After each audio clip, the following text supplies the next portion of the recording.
This is The Goode Show.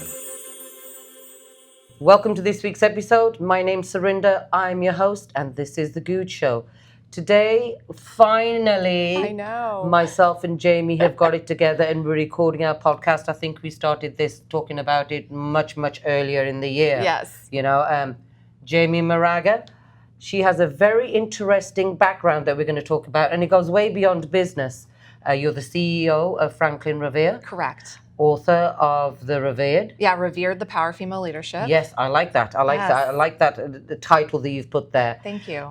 You're former CEO of IntelliSources. IntelliSolutions. Yes. I'm going to get this right. And this is what really kind of like, I think made me gravitate towards you. Yes. The book, but also you were a past president of San Diego Military Advisory Council. Yes, I was a 10th anniversary president in 2014. 2014. Yes, 2014. Now, I find that very unique because, again, nobody in your family has been in the military. No, actually, my dad is a former military. Oh, really? Yes. I did not know that. Yes. Okay. Yeah, he's actually one of the founders of SDMac. Oh, that's right. We had that conversation. Yes. See, don't believe everything you read on Google, because I Googled that. Oh, yeah? Yeah, and it said on Google, it said that you were not born into the military. You know, nobody in the family was in the military, so Google got it wrong. Google got it wrong. Yeah. Yeah. And you are a very strong military advocate. You've worked with the defense companies. Yes. You've worked with the military, and that's, you know, again, watching your father being involved. Yes, I grew up in it. Yeah. Yeah. How long did your dad serve? He served, gosh, I don't have the exact year, so I had a little over 20 years. Wow. I don't have the exact year, but yeah, retired naval officer, 1967 graduate of the United States Naval Academy. Wow. One of the founders of SDMac, first president of SDMac. So that's crazy. Yeah. So I've grown up in the military environment from birth. I think my dad was in Naval War College when I was born up in Monterey, or Naval Postgraduate School. Yeah. When did you realize that your dad had a job where he wasn't going to be home all the time, and did that affect you growing up, do you think? Yeah, I would say my earliest memories were probably about maybe 5 or 6 years old. My sister is about 4.5 years younger than I am, and I remember my dad had to go for long stretches of time. At the time, it was probably 9-12 months out of the year, because there was a lot of Persian Gulf. He was doing minesweeping and all of that, so he was gone, and we were living in Honolulu, Hawaii. And that's where my sister was born. And I remember my mom having to, be the mom and the dad.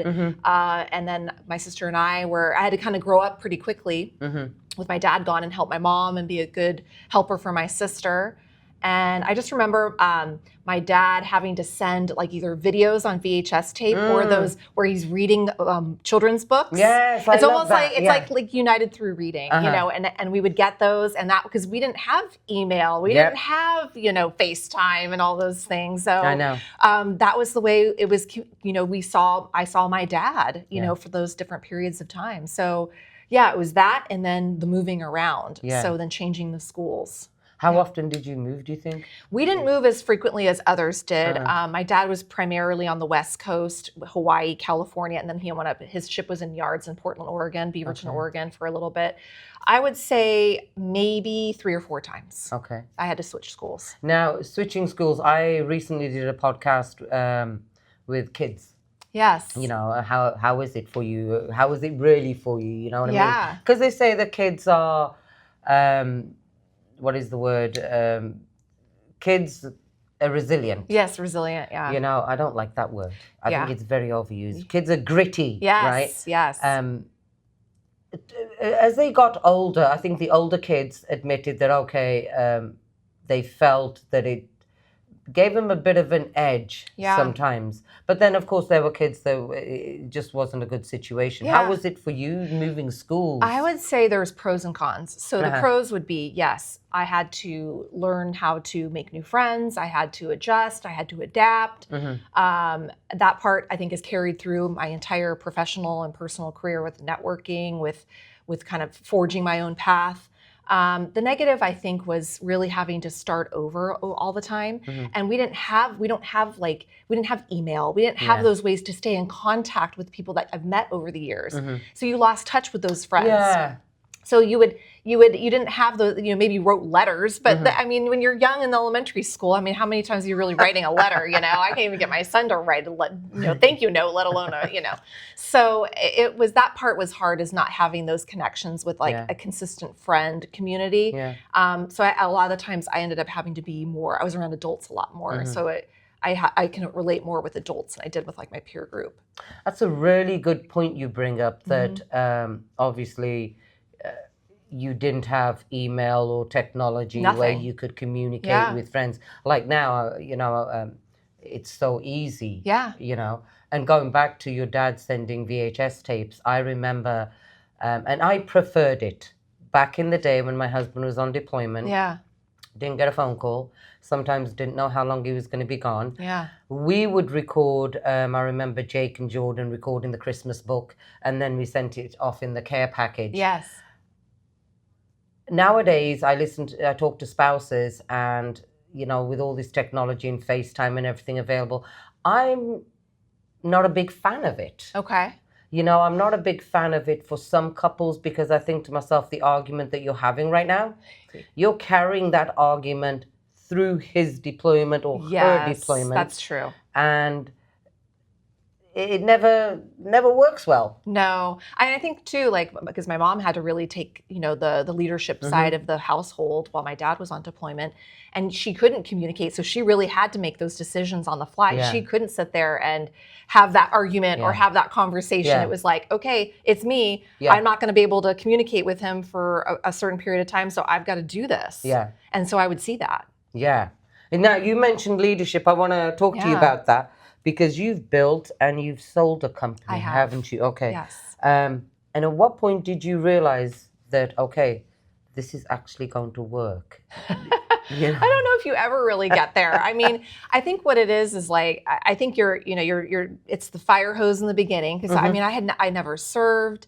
I never, I hadn't worked in the industry previously. I'm not an engineer or scientist by trade. So my background was more business. It was me being young in my late 20s, and then growing up and seeing my dad, because he had been served in the military, and then he had started and sold his own business. So I had seen that.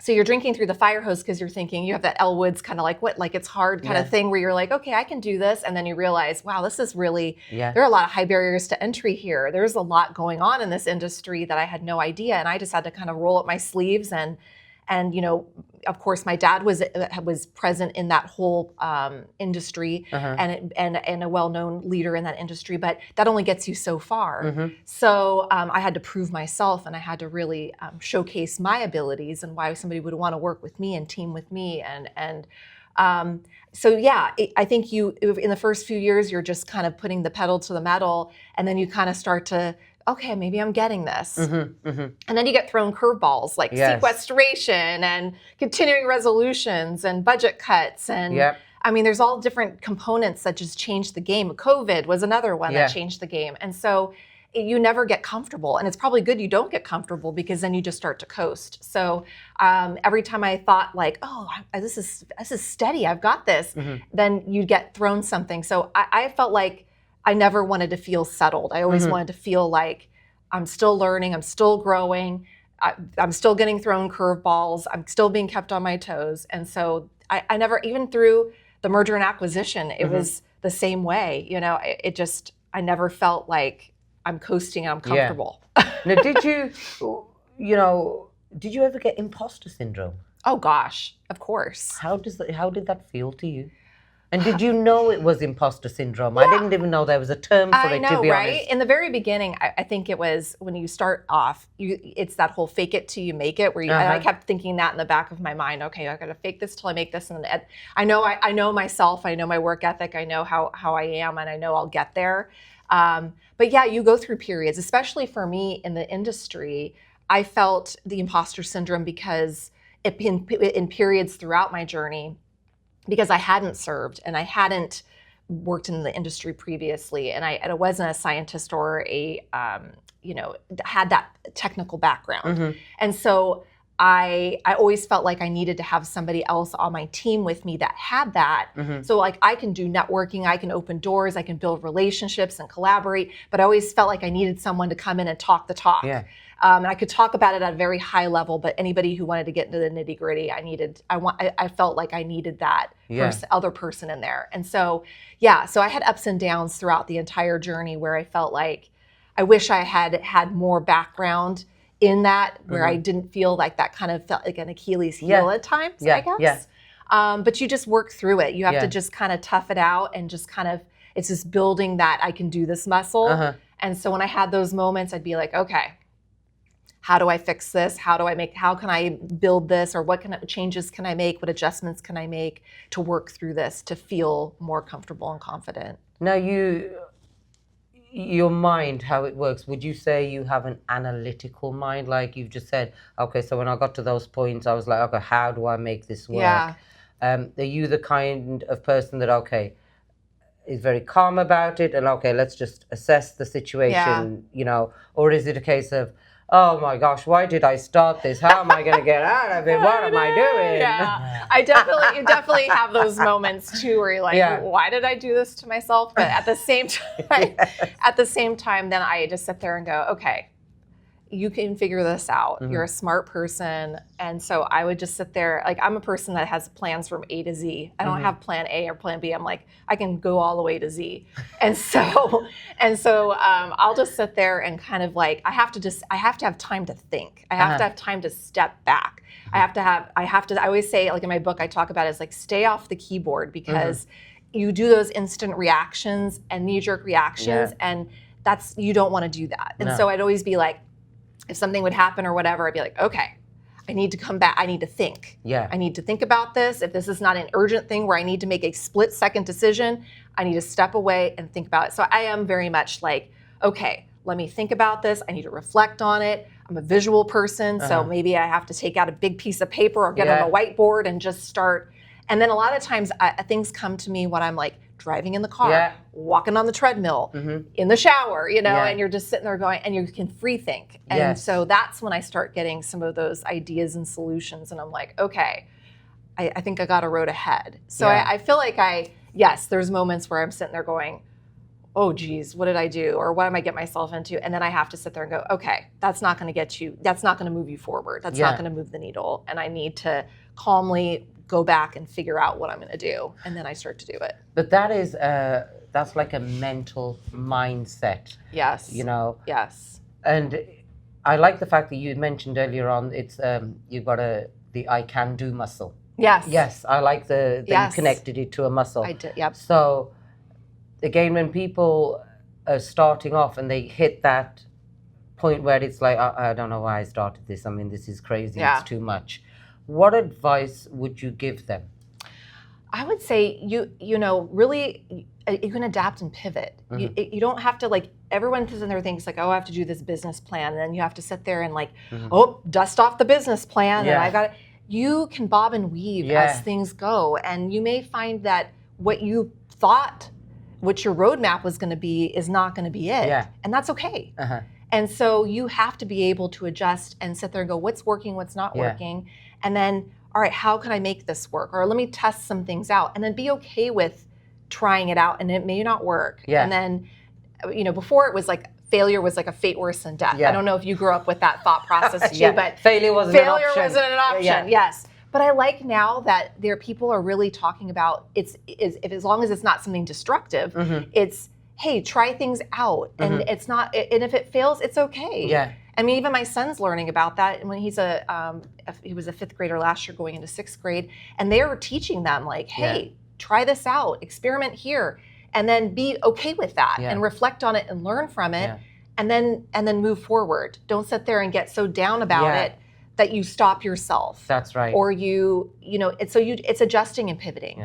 And I like the word pivoting, because I've told spouses before that I think the greatest thing about being an entrepreneur is that you can pivot as many times as you want to, in whatever direction you want to, and there's nobody there to tell you it's wrong. Right. You just keep doing it until you find what works for you. Correct. You know, and a lot of the times it's instinctual too. Yes. Have you found that? Yes.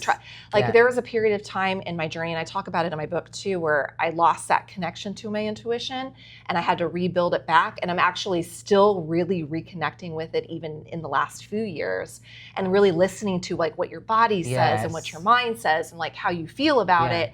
And I feel like that, I think we don't listen to ourselves enough. I agree. And like the noise there's so much noise. Like I feel like especially with like the digital and the AI, and I mean, there's just so much that is very overwhelming. And I feel like, you just have to start listening to your inner compass, because that usually is kind of telling you, right, what you should or should not be doing. And it's normally not wrong. Yes. You know, I've told people I go by my gut instinct, and it's not wrong. No. You know? And some people may think you're crazy when you just say like, well, what's all the data that supports the decision that you're going to make? And you're like, oh, I'm just doing it because I think that I feel that this is right. Yeah. Or I had a dream that, that I felt like, okay, this feels good. This feels right. And I'm going to follow it. Yeah. And and sometimes that's foreign to other people, where you're just like, I feel like I've got the right answer. I've just got to get there. Yeah. I agree with you. I remember when I went for my initial contract with the Navy Exchange. Yeah. And they kept giving me no's left, right, and center. And then when I finally did get my foot in the door and we're actually having a conversation, they said to me, "Why do you think you can do this? Like, what? Why are you the person that should be opening up a coffee cart?" Yeah. And I remember saying to them, "I feel that I'm the best person that's going to walk through this door and open up a coffee cart. Not only am I going to open it, I'm going to succeed, and it will not be the only location." Yes. And they looked at me and they went, "You feel it?" I went, "Yeah, I can't describe that, but I feel it. I know it. Yeah. All I need is for you guys to give me a space for me to do it." Yeah. But I think what really sold them was that at the end of it, I went, "And then you know what happens? I give you a nice big fat check."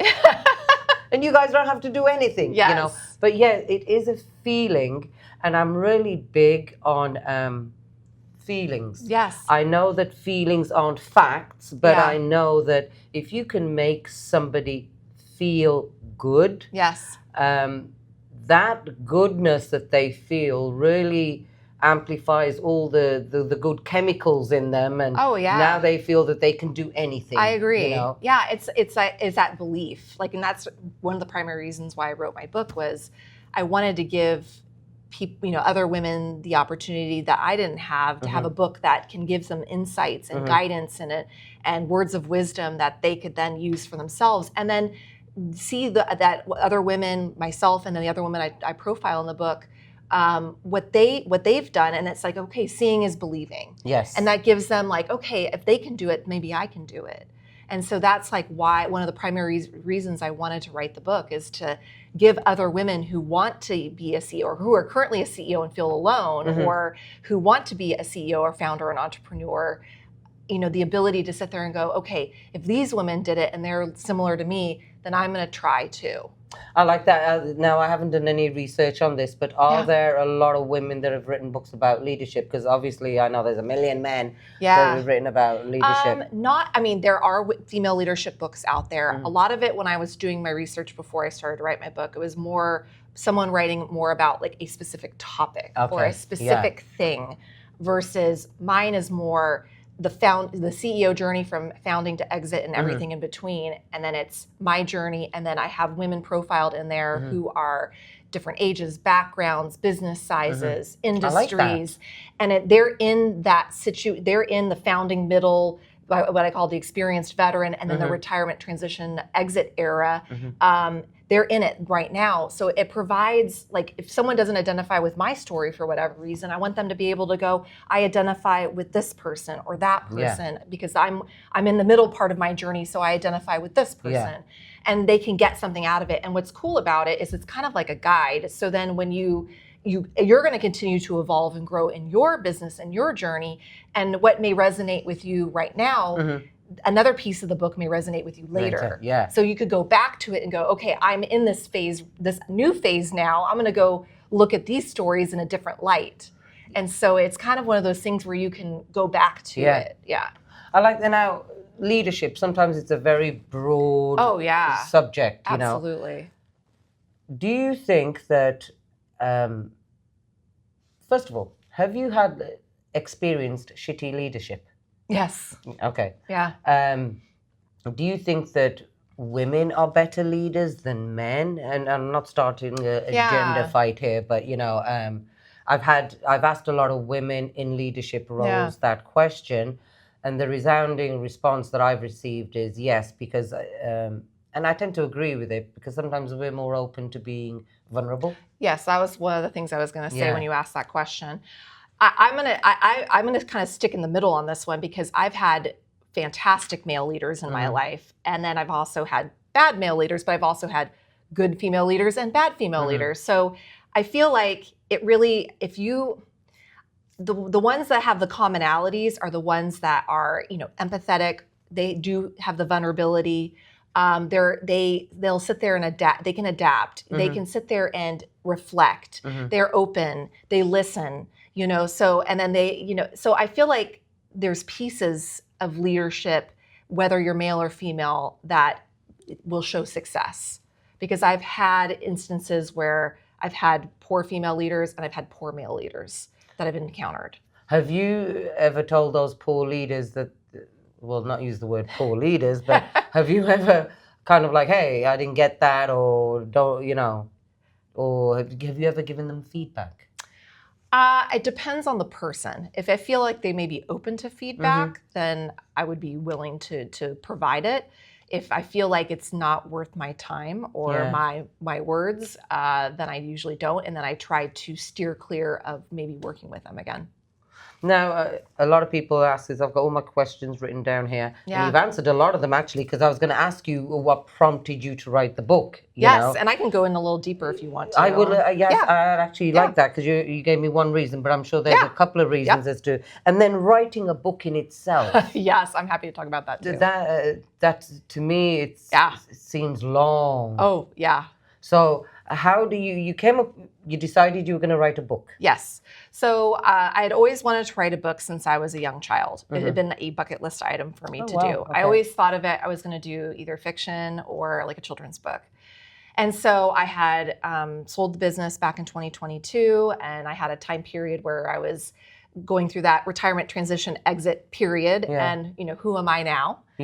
Because I had been the CEO of IntelliSolutions for at that time 17 years, and so it's a long time to be that person. And then with a signature, it's gone. And again, that was my choice, but it was still startling to go through that. And then it was like the summer of 2023, I think it was, 24, is when I sat there and started coming up with the idea, okay, what book would have been helpful for me?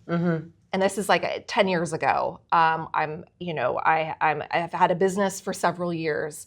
I am now a new mom, and that put a whole nother element into being a female CEO, because I'm now a mom. I'm a wife and a mom now, and I can't sit there and spend 24 hours on my business anymore. You know what I mean? Like I have a child and a husband that needs attention, and I wanted to give that attention. And so I was looking for other examples of women who, at that time, this is back in 2015, 2016, where I just finished being president of SDMAC, because I was pregnant with my son when I was the president of SDMAC. And I was sitting there going, okay, examples of other female leaders who are new moms, how are they doing it? Yeah. How are they balancing it? That's it, yeah. Balancing, because that's the word, balancing it all. And I couldn't find it. I couldn't find someone who was honest, because at the time, I think it was encouraged for women not to show vulnerability and just say they could do it all. And it was like, oh, I'm the perfect wife, the perfect mom, the perfect CEO, the perfect community leader.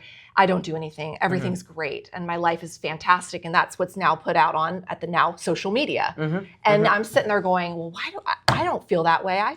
I'm feeling pretty crappy right now about all this, because I'm not balancing it. And I'm sitting there looking for a lifeline. Anyone out there who I could sit there and relate to.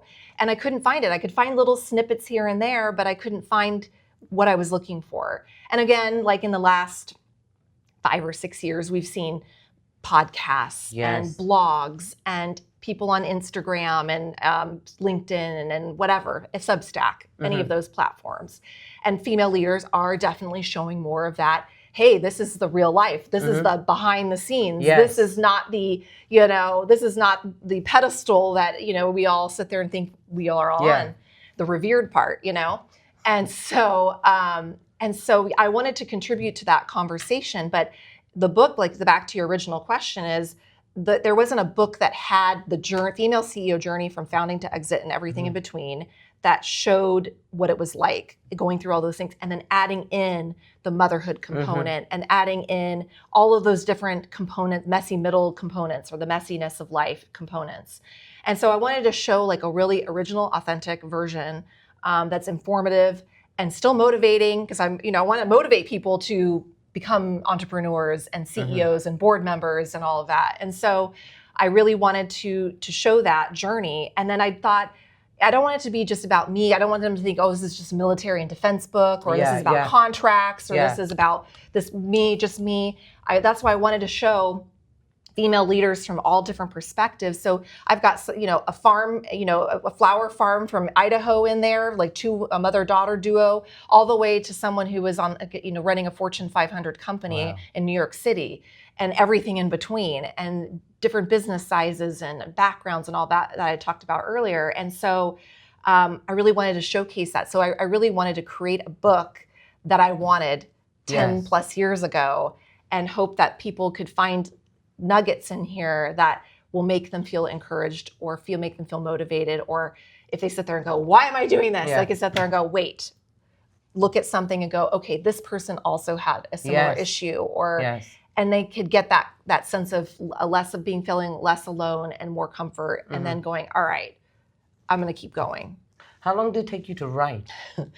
I did this in a very accelerated fashion, and I did my merger and acquisition in the same amount of time, which both were very fast and furious. Wow. 8 months. 8 months for this book, from start to publish, and my merger and acquisition was about the same. Wow, that is incredible.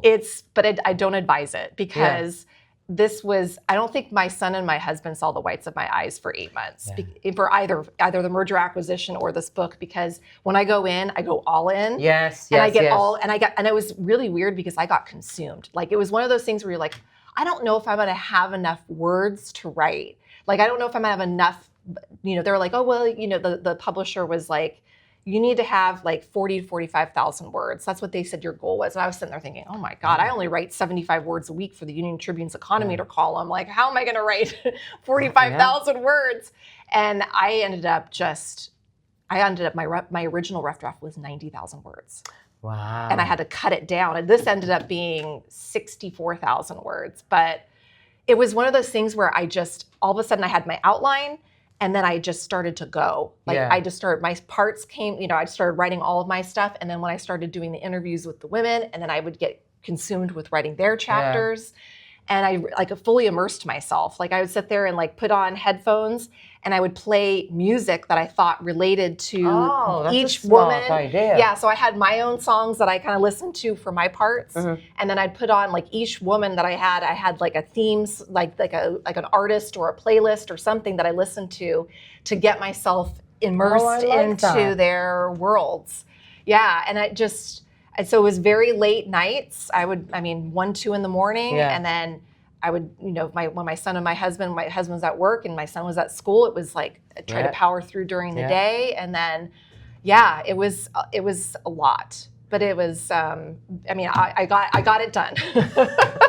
Now, where can people get the book? On Amazon, Let's show the cover. Yes, let's show the cover. She's so Perfect. pretty. Yes, REVERED. she's so pretty. Okay. So bold red for power, and then the pink and the white is bold, and wanted something that just really stood out and was different. So it's on Amazon. It's on Amazon, but I'm going to also get it onto a distributor in the next month or so, where it'll be available. I can get it through indie bookstores and Barnes and Noble. So I'll be working on that, and then also I'm going to be working on the audiobook. Oh wow! Okay, because I know that the audience that would want to read this are busy. Yes. So reading a book like this is it's a luxury.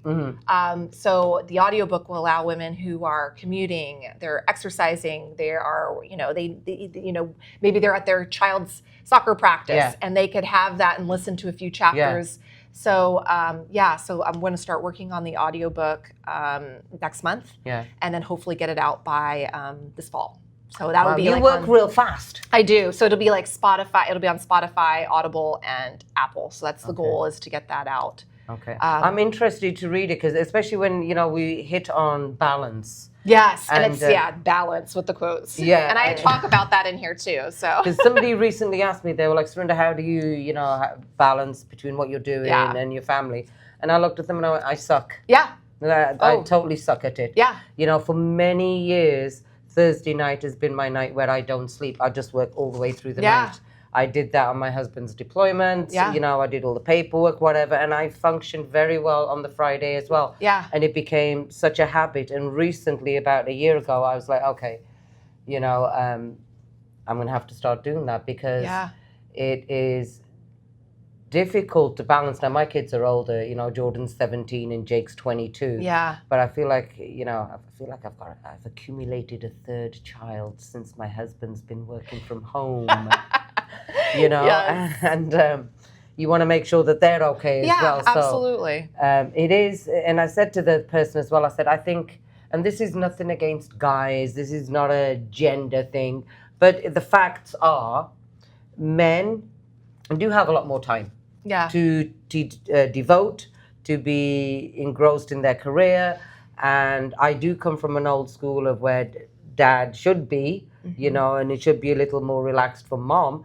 But I think that in this day and age, and my mum as well, she was like, I got to go to work. Yeah. So she was just as busy as my dad. Yeah. So again, the balance thing. And then I also remember telling somebody once, I think balance, it's like those relationships. Like one day somebody needs 70 and you only need 30. Yeah. And maybe the next day you need the 70 and they only need the 30. Yeah. So, but it all comes down to communication, but regardless, if it's affecting your household in a negative manner, then you really need to maybe rethink, what it is that you're doing. Yes. What's one leadership myth that you wish would disappear? That it's easy, or that it's like people are overnight successes.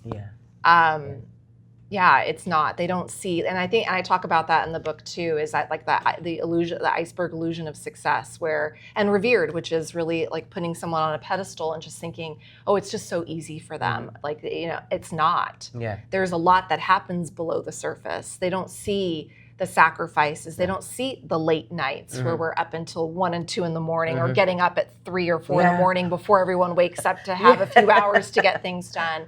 The constant stress or anxiety, especially if you have employees and you're like, they're relying on me, and I want to make sure I take care of them, and so and then it's just the ups and downs. I mean, you're going to have high highs and you're also going to have low lows, and sometimes it can be in the same day. And so it's easy for other people who are not CEOs, entrepreneurs, business owners to sit there and think, oh, it's so easy. Yeah. But it's not. You can't turn it off. No. Like for me, I know that I always thought about it 24/7. Yeah. Yeah. I could never shut it off. Yeah. I mean, even when I was on maternity leave with my son, I really wasn't on maternity leave because this is my business. Yes. It is 24/7. It's 24/7. Yeah. And I always envied, I would envy others that they could turn it off at 5:00. And then they don't have to worry about it until 8 a.m. the next morning, or they could take that maternity leave for 3-6+ months, and really their company's like, no, you can't log on to email, you can't answer phone calls, you can't do this, and you're disconnected. And I'm like, you can't. There is a tether. Yeah, you are tethered, just like it is your child. Yes, you are tethered to this child, whether you're in the building, in the office, or not.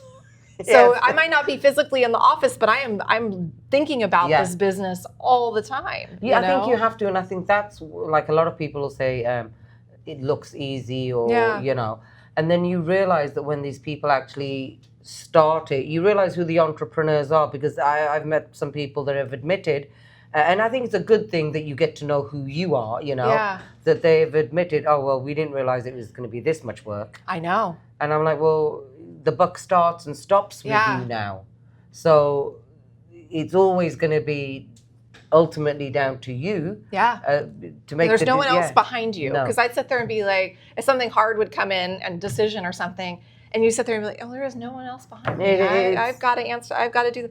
But I think too, it's like the social media, or just, I think everything makes it look so glamorous. Yes. It makes it look glamorous. It makes it look easy. You see, because it's what they put people put out. It's like the highlight reels of success, and it's not like that. And and people are doing a disservice to others by portraying this polished version that is not authentic or real. No. And and I think a lot of people get swallowed up by it. And like recently, I post my workouts, and I get a 5 o'clock class every morning. Yeah. And I post my workouts, and somebody actually said to me, what brand are you wearing? And I went, Walmart. And they went, what? Yeah. And I went, yeah, man, I'm not the Lululemon chick. Right. You know, I wear a baggy pair of sweatpants that I got from Walmart for like $5.99 because I'm sweating in them. Yes. You know? And they're like, aren't you worried about how you look on camera at that time in the morning? I'm like, no. Because I don't get up in the morning, put on makeup, and then go to work out in something that's fitting and just do a nice, slow rep. Right. I'm actually working out. Yeah, this is me. Yeah. You know, and I don't know anybody else in real life that goes to work out. Maybe my daughter, I've got to be honest with you, because she looks gorgeous all the time at 17, do you know what I mean? Yes. But I'm like, that's just the way life is, really. Yeah. It's not perfect. I mean, whose life is perfect? But I think those images, and we had a brief conversation before we started recording, and I was mentioning to you, like, the COVID generation. Yes.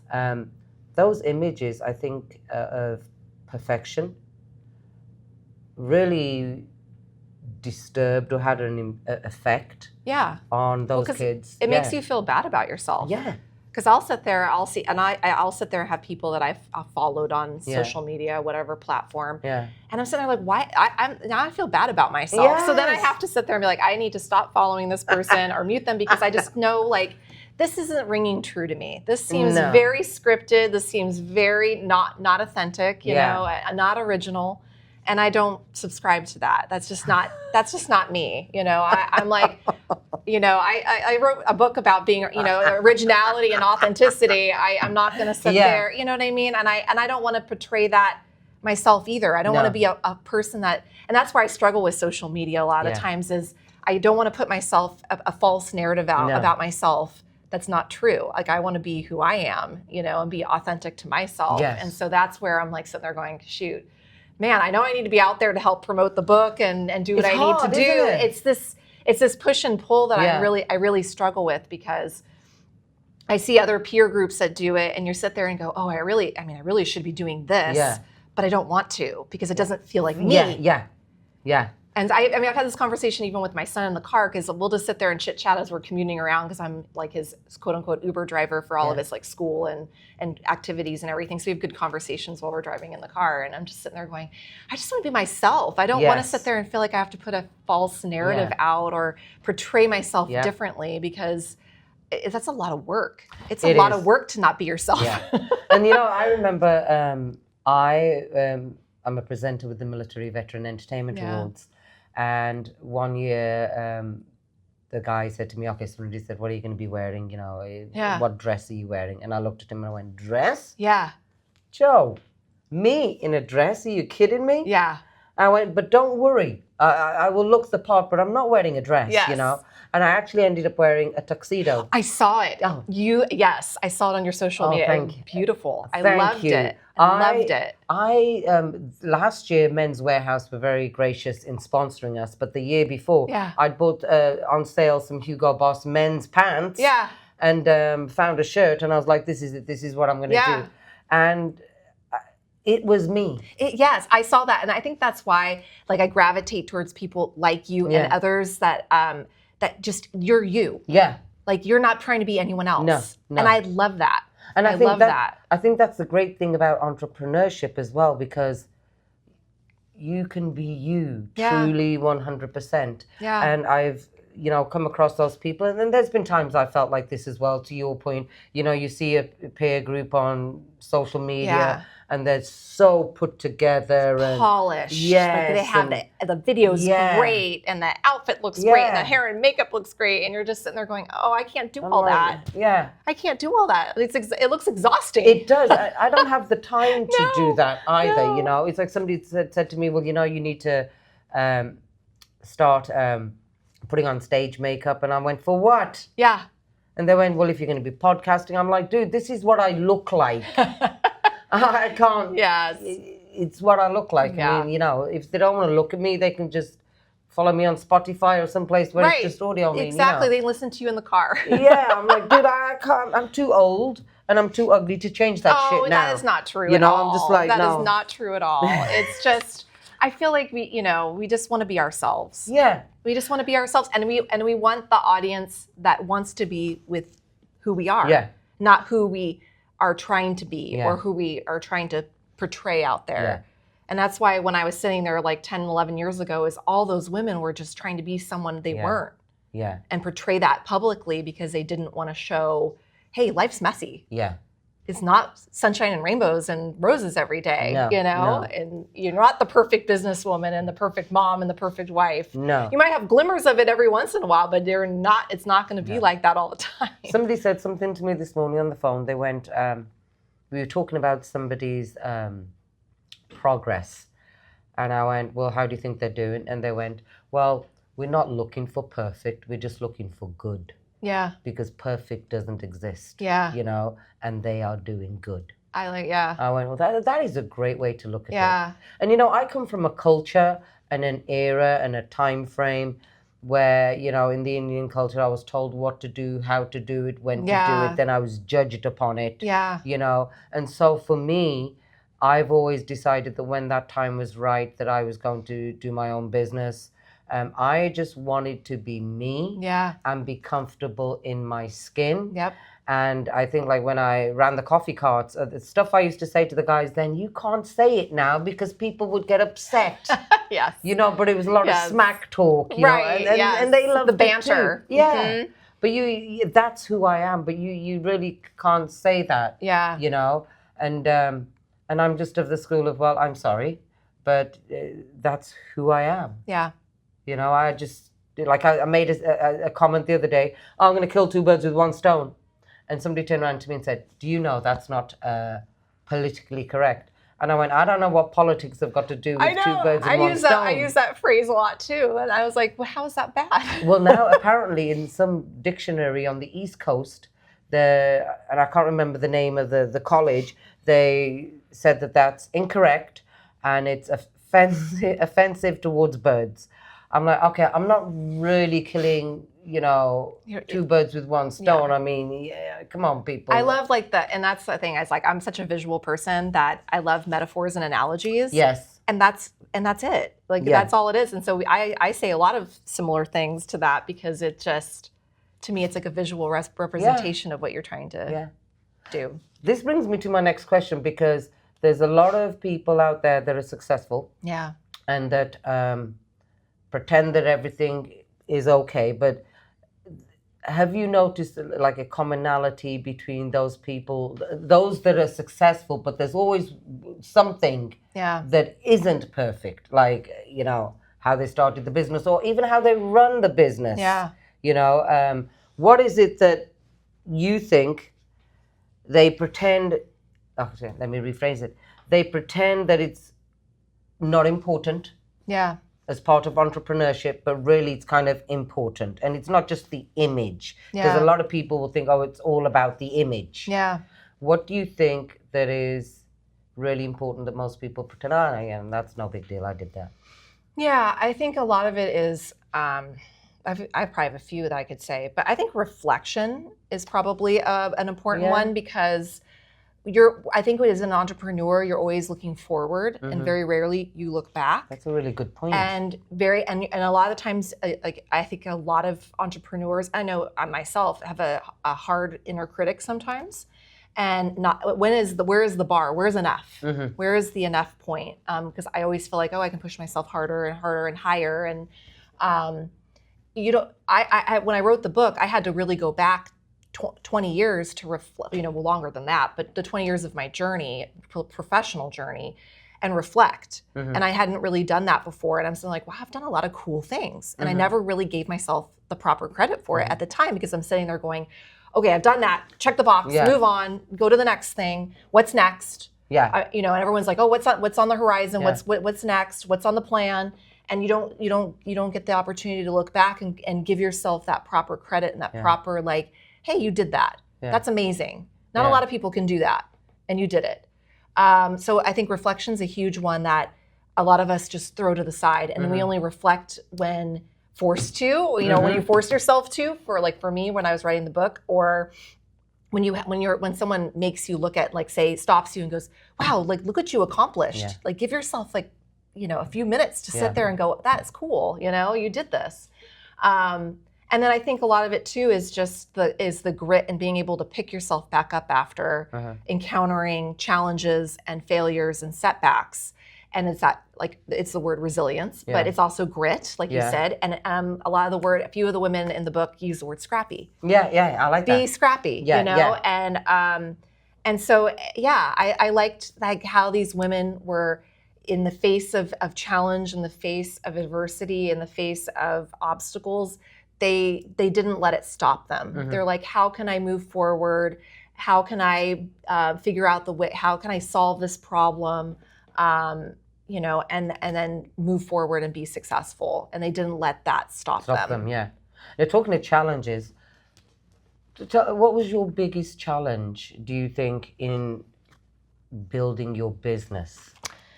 Initially, I think, I would say throughout, except, being a young female in a male-dominated industry, especially with not serving before or having that background. And so you're already at a disadvantage where you need to prove yourself, and you need to, because at the time, when I went into SD Mac in 2006, there were not a lot of women in the room. I was very rare to be in the room with a bunch of women. And then and we walk into it now, it's amazing, which is cool. And then luckily there was a female founder of SD Mac, Nancy Dix, and she was one of the first presidents. She was like the 5th or 6th president of SD Mac. So I ended up being the 2nd, but I was the youngest president, the 10th president. And so, it's just, the challenges were just being able to, prove yourself, have people get to know me, and really work through, so you're building those relationships so that people want to work with you, and then being able to grow the business from there, because there's so many obstacles in running a defense contracting business.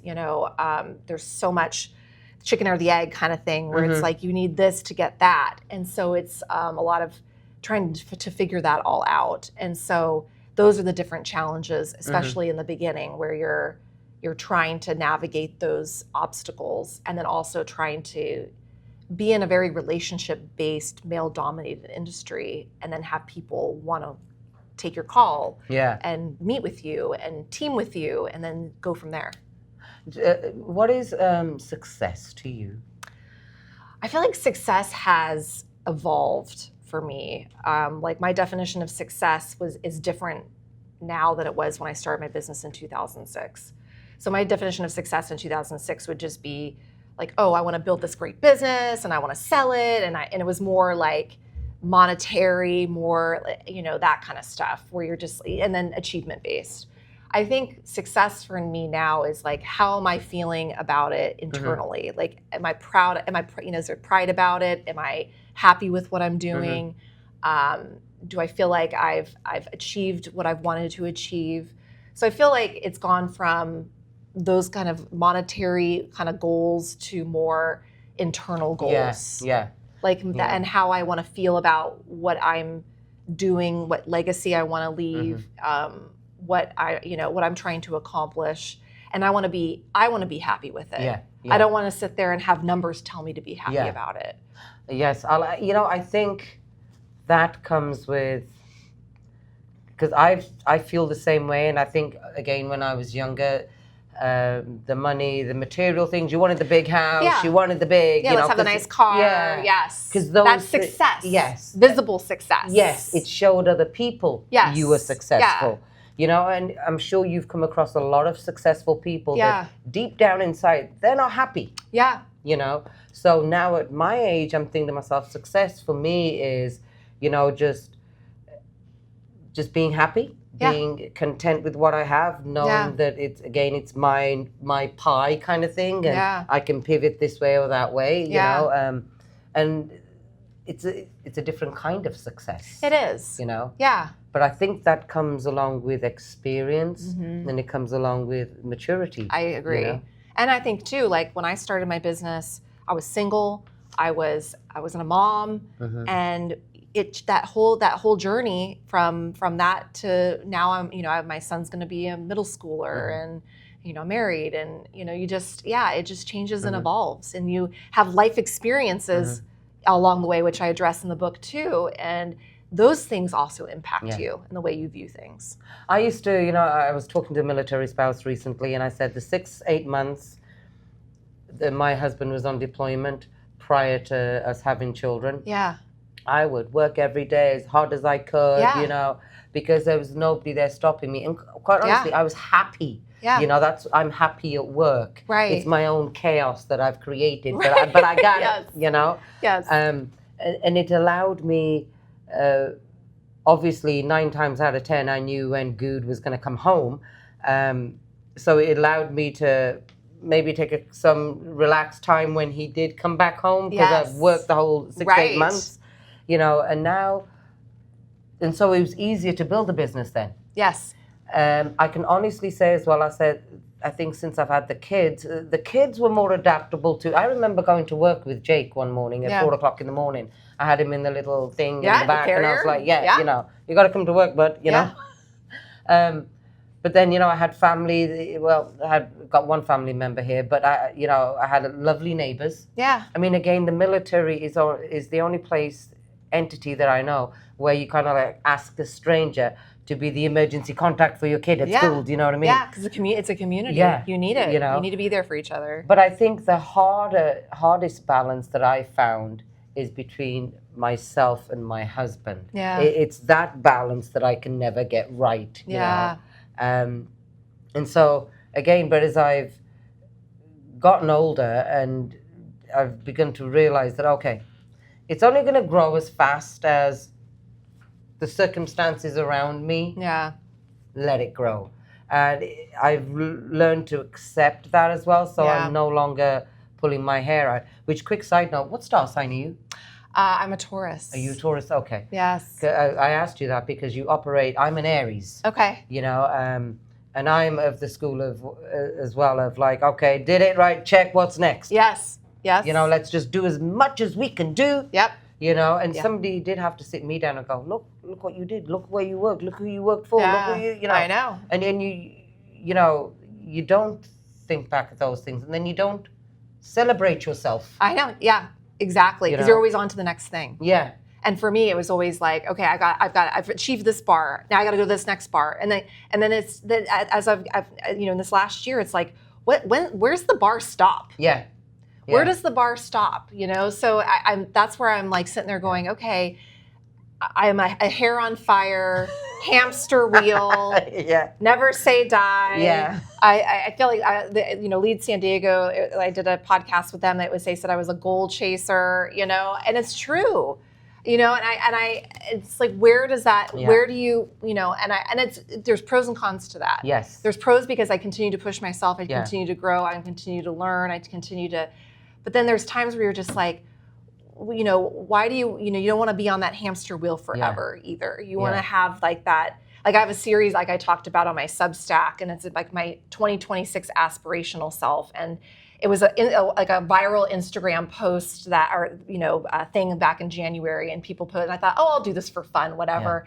And then I sat there and wrote my aspirational self, and it was the opposite of who I was in January. Wow. And I have it like on my phone, and I look at it still daily, and I'm like, okay, I've got to start making decisions about like who I am now and who I would like to be. And that person is not hair on fire hamster wheel. It's a middle ground between the two, where I'm still continuing learning, growing, and feeding that part of myself. But it's also that person who wants a calmer, clarity, nature, calmer, you know what I mean? Like and then staying true to myself and being original to myself and not feeling like I have to change to be someone else. Yes, now the latter I don't think I can do. You know, I definitely cannot at this age. I'm not changing myself for anybody. But I've tried the slowing down, and I mean, like this morning at 5 o'clock, I was making hamburger meat because my kid's going to go to work later on. Yeah. And I'm thinking, okay, I can do this, all before 7 o'clock, and then I got to go do this. So you're doing your Jenga. Yeah. and I actually said to myself at one point, I'm like, you're just made like this, Surinder. You just operate like this. I've never operated in any other fashion. I don't know if I know how. I know. You know? Yeah.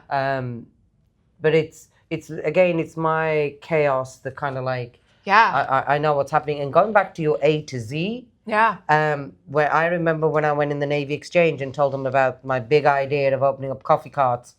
I'd never done a business plan in my life. Yeah. I didn't even present them with a business plan. I just decided I'm going to do this. Yeah. And you're going to give it to me based upon me, not what I write down on paper, because paper can yak me right in any old shit. So there's a no trust factor. Yeah. You. Yeah. Yeah. And so I think they finally decided at one point, Jamie, they're like, oh my gosh, just give it to her. She's here every week. She's giving us all these stats about 16 people walked by here at 4 o'clock in the morning. There was no coffee. You know, and then they asked me to do a business plan, and I didn't know how to do a business plan. It was the most basic of basic business plans. I mean, you know, I want to open up a coffee cart. I'm going to pay for it. Yeah. These are the hours it'll be open. Here's a menu. This is what I'm going to give you guys back. That was it. Yeah. And that's sometimes all you need. Yeah. Because people who sit there and do this long, arduous plan, literally it collects dust on a shelf. I mean, I think you could just have your game plan and it can be 1 to 2 pages. Yeah, I mean, I don't. What do they say? People don't have time to read. No, no one's going to read. No one's going to read it. You just need to know like where you want to go and how you're going to do it. You know, and be able to pivot and adapt because when you sit there and have that piece of paper, it's not going to go according to plan. No. It never usually does, and if it does, then you need to let us know because I'd like to know how that worked. You know, I just interviewed a gal the other day. She went to join the Marines. Yeah. Broke her hips. Oh my gosh. And was medically discharged. And now she has got a booming bakery business. And this is a military spouse. Yeah. You know, and she's managed to relocate, take her business with her everywhere she's moved. Oh, that's perfect. You know, and so she had said to me, if my life could have been so different. I had planned Marines, structure, the whole kit and caboodle. She said, and when that didn't happen, I just thought, well, I like baking cakes. Yeah. And it just took off. So it's, I love that. I always say to people again, it is true. Yeah. When one door closes, another one opens. You just got to keep your eyes open for it. You know, you had spoken about legacy earlier on. What kind of legacy do you want to leave? The legacy I want to leave is being able to show someone that as a female in a very high barrier to entry industry, that you can do it. Mm-hmm. You can believe in yourself. You're not going to have, it's not sunshine and roses every day. Mm-hmm. Mm-hmm. But, believe in yourself, listen to yourself. I don't know. I think the legacy it includes this book. It really, I tried to put everything in here as much as I could to help someone and motivate someone and encourage someone. I would just love to see more female entrepreneurs, more female business owners, more female CEOs, female founders, female board members, just continue to encourage from, my son's age all the way up, and just get the message out just to continue to, I talk about the road less traveled. Take the road less traveled. Take the risk. Yes. You know what I mean? Because a lot of times we want to be safe. And I've realized as I look back on on my life, like I've taken the road less traveled. I've taken the risk because I'm naturally more of an introvert. I consider myself an extroverted introvert. And so I naturally want to just kind of be that, person in the background or just assessing and looking at things. But then that extroverted side of myself just comes in and goes, no, I want to lead this. I can see it, and I want to, work on this and execute it and do it myself. I can see it. And so it's that push and pull. Yeah. So I just want to show, like, hey, you don't have to be a certain person to start a business, run a business, sell a business. And just try to be a good example of someone staying true to themselves and being original and authentic and not feeling like you have to be like everyone else. Yeah. And not having to put that persona out there all the time. So I just want to be somebody that, like, hey, be inspiring to someone or motivating to someone or encouraging to someone, because that's just what I feel like. I'm not somebody who's just going to be that, mean boss, hammer, whatever. No. And I want that person to sit there and be like, okay, she's a good example of somebody who has done this as a mom, and continues to just try to do good things. That's all I want to do, is be able to do good things. I like that. It's simple. Yeah. I sometimes think people overcomplicate a lot of things. Yeah. So, and my husband's definitely of the school of keep it simple, So, you just want to do good things. Like, I just want to put out some good things on my podcast, some good stories. There's nothing crazy about it. Yeah. Let me ask you, who is Jaime once you're out of the office, once you're at home? Yeah. Who are you? Who am I? I just like to, I would love to just, I love exercising. Like, I love walking, and I love my Peloton, like my Peloton tread. I'm someone who just likes music and listening to music. I like being inspired. I want to write. I like writing and being able to put out things that I think could be helpful to others. So that's why I do my Substack. And I don't know. I just, I like to travel and hanging out with my family. And, I just like being more casual. I don't need to feel like for me, I don't want to dress up in like a suit and be someone I'm not. Like, to me, I'm just a jeans and t-shirt kind of gal. And, you feel like for so many years in a professional setting, I had to dress and be someone. And I kind of like the fact that I like the fact that you can wear a blazer with jeans and a t-shirt and you're good to go. You don't have to wear a suit and heels and all that stuff. So, yeah. You're normal. I'm normal. Yeah. I have to tell you, you mentioned jeans because obviously I'm a jeans and t-shirt gal as well. And I remember when I used to go to the SD Mac meetings a long time ago in the beginning. Yeah. I went in there wearing my jeans. I remember I walked in one day wearing my jeans and I looked at everybody and I thought, wow, you're all a bit stuffy for this time in the morning, aren't you? And somebody did come over to me at one point and went, I don't think jeans are allowed. And I looked at him and I went, well, I can take them off. He was like, no, Surinder, I just don't think jeans are allowed. I went, well, dude, that's what I wear. You know what I mean? Thankfully, I have upgraded my wardrobe since then, one pair of pants that I've used for my business things.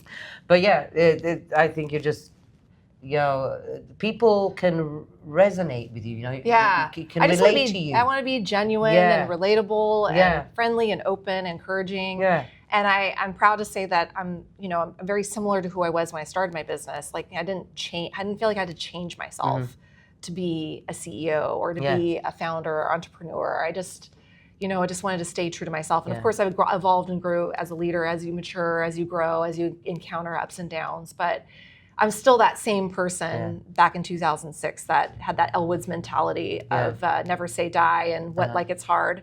I still do it even with this book. Like, I had no idea how to write a book, and I had no idea how to sell a company. I had no idea how to start a company, and none of that. And I just do it.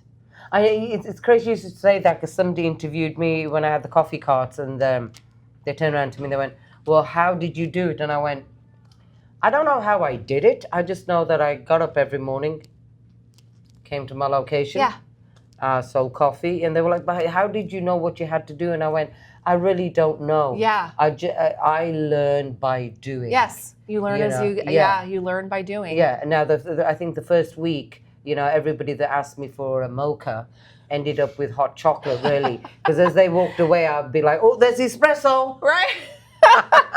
And you know what's crazy? Everybody would come back the next day and go, that was the best mocha ever. And I was like, dude, okay. Yeah. But I just learned how to do it. Yeah. I don't, and some things I just think maybe, some things I think are common sense. Yes. You know, I think instinct. Yeah. And then some of it for me is like the continuous learning. Yes. So I'm a naturally curious person. So it's reading, it's listening to things, you know, podcasts or listening to, or doing like, oh, I need a YouTube video to show me how to do like how-to stuff.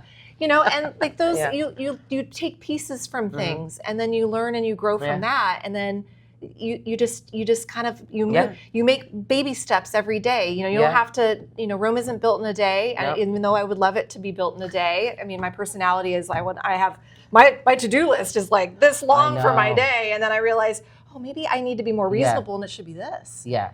And so, so you just kind of learn and grow as you go. And then if you don't know something, you just, I don't know. I will get back to you. I'm going to learn. I'm going to, you do your own homework. You be curious and. I was going to say you could Google it, but hey, Google wasn't right, you know. About I know Google didn't know about my dad, Frank. I know. I want to ask you one quick question before we wrap this up. Yeah. What's more nerve-wracking, starting the business or selling the business? Oh, that's a good question. I feel like when you start it, it's kind of like that whole, like, it's that Elle Woods mentality where you just start it and you're just kind of jumping into the pool and then you're like, okay, I'm just going to swim. I feel like it's the selling the business is sometimes the scariest and hardest, because like even just me trying to market my book, you know, I'm not somebody who is good at, you know, doing the Instagram reels and all of the different things that are required. And so you have to get creative and you have to sit there and be like, okay, how am I going to do this? And there's a lot of strategy there. But yeah, I feel like starting the business, it's scary because there's a lot of fear, because you're like, what if this, you know, doesn't work out, or I don't have all the answers right away. What if someone asks me a question about this and I don't know, you know? So there's fear with that too. But I feel like it's even back with my company in the defense industry, it's that constant beating of the drum of business development and marketing and getting new business and trying to stay ahead of the curve so you don't get complacent, you know, and being able to adapt and pivot, because you know, the road never stays the same. No. You got dips and ups and highs and lows and twists and turns, and you know, that business plan is not going to sometimes take you through all those, you know, and so I completely agree with you. It is. I mean, I've never sold a business, but I can only imagine. The putting it together was. Oh gosh, I didn't know how to do it. Yeah, I didn't know how to do it. I mean, I had a merger and acquisition attorney that helped guide, but I had to sit there. I was the pointy end of the spear, and I had to sit there and just do it, and I did. Yeah. And it was like every day. Like what it is like an analogy I have in the book is called the lodge, and it's. You don't want to sit there like you're at the top of the mountain and you're at the summit and you're looking down at the lodge. If you sit there and you look at that, you're going to be like, I don't know how I'm going to do this. Yeah. I don't know how I'm going to get from here down to here. And a lot of it is just going through each phase of the journey as you're going down the mountain, whether you're hiking it, whether you're skiing it, or whatever. And you just look at what's in front of you at that moment, and then you just navigate your way down. Yeah. And then before you know it, you're walking, you're like, oh, here's the lodge, and I'm here. And then you're looking back up and you go, I was just there, and I didn't think I could get here. Yeah. And so the merger and acquisition was very much that. Like, I'm sitting, you know, up at the top of the mountain, and I'm looking down and going, okay, I want to go to the lodge and be done with this.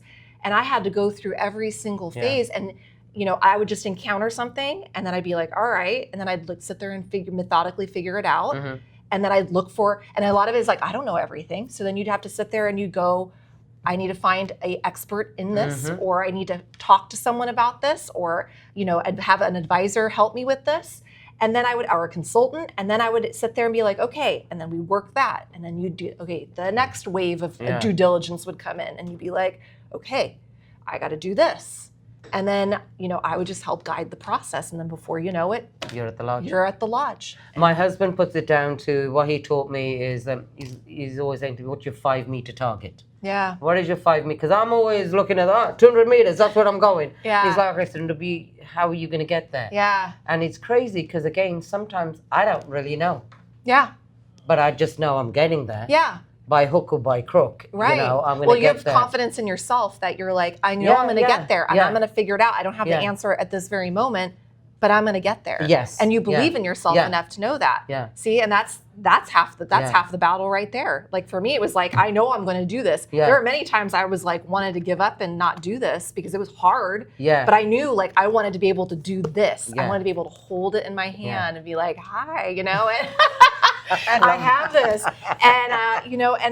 And yeah, like it was worth it. Yeah. Because I have this forever. It's always worth it in the end. It is. The process is tough. Yes. But that's life though. That's everything. That's business. That's life. And but then you sometimes have like a tangible thing that you can hold in your hand and be like, yeah, I did this. Yeah. Yeah. I love that. Jamie, it has been really good talking with you today. I've really enjoyed this too. Now, again, I just want you to, where can everybody get the book? Currently at Amazon.com. Okay. And then soon, hopefully, I will release more information on my socials. I'm on Instagram, LinkedIn. I have a bi-weekly Substack. If someone wants to subscribe to that, free. All of that's free. And I will post more. And then audiobook will hopefully be available in the early fall, September, October timeframe, on Spotify, Audible, and Amazon and Apple. So those are all in process, and hopefully get those out soon. Those will all be out if you want to follow. Who's reading it? Like who does the audio? Do you read the book? I'm going to do it. You? Oh, nice. I am. Okay. Yes. So I will be the narrator of the book. Okay. So I will be. I'll be recording, and I'm really excited about it. Yeah, because I don't think most people that write the book end up doing the audio for it as well. Yeah. So because sometimes it's a voiceover or or you have somebody else that you hire. Yeah. And I knew like when I wrote it that I wanted to do the audiobook. And then it's funny because as I've had people like friends and family that have read it, they have told me they hear my voice when they're reading it. And I'm like, this will be perfect. So when I actually read it, then it will be my voice.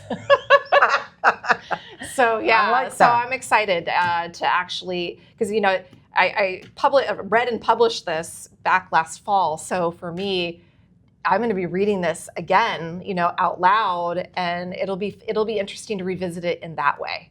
Revisit the book in that way. I think it's really exciting. Now remember, everybody, what we want you to do is we want you to go out, buy the book. Please buy the book. Yes. There's ebook version, there's the paperback version, and then I will have the audiobook version, I promise. Everyone keeps asking about the audiobook version. Yeah. It's coming. It's coming. I think the uniqueness of this book and the reason I want to promote it is because it is your story. It's not you were born into something where, you kind of thing. You had to work for it. There was a struggle. There were challenges. Yep. And again, when it comes to entrepreneurship, I'd always tell spouses, everything is doable. You can do it all. You can do it. Yeah. It's just what piece of pie is missing, or how do we cross over that bridge? Yeah.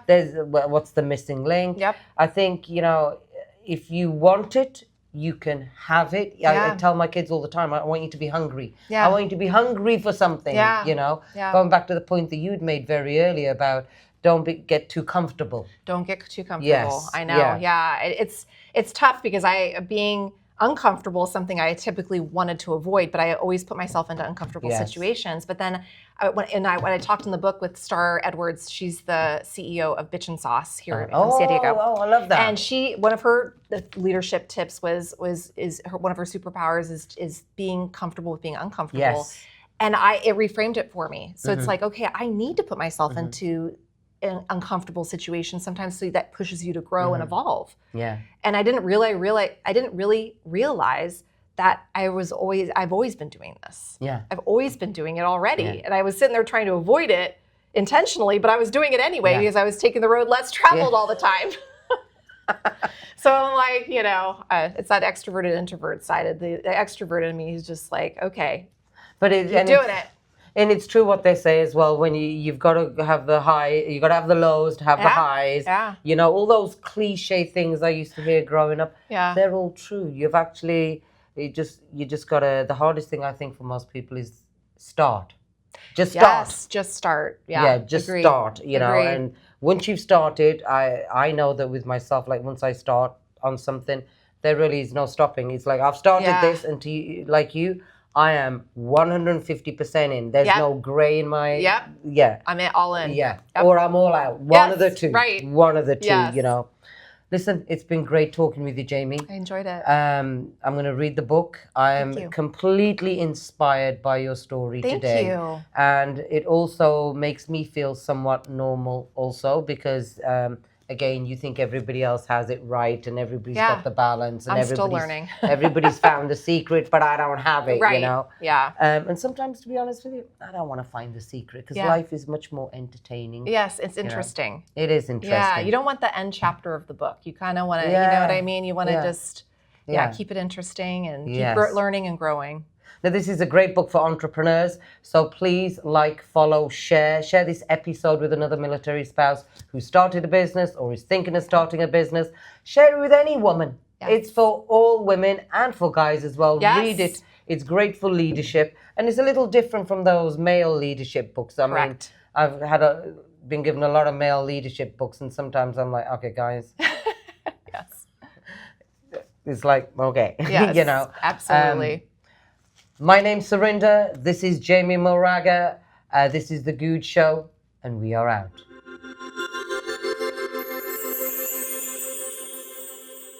Thanks for tuning in to The Goode Show. If you loved what you heard, follow me on Instagram @The Goode Show.